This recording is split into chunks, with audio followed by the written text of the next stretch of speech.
క్రీస్తు యొక్క కలువరి ప్రేమ ఆరాధన స్థలము. ఆ స్థలం క్రీస్తు యొక్క కలువరి ప్రేమ అది పరలోక రాజ్యానికి ఒక నిచ్చెన లాంటిది. క్రీస్తు కలువరి ప్రేమ ఆ యొక్క స్థలం యొక్క ముఖ్య ఉద్దేశము దేవునికి మానవునికి ఉన్నటువంటి ఎడబాటును కలిపే స్థలం. కపాలము అంటున్నామే, గొలగొతా అంటున్నామే.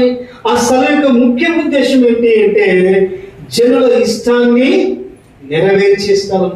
అవునంటారు కదంటారు, వాళ్ళ ఇష్టం నెరవేరలేదా?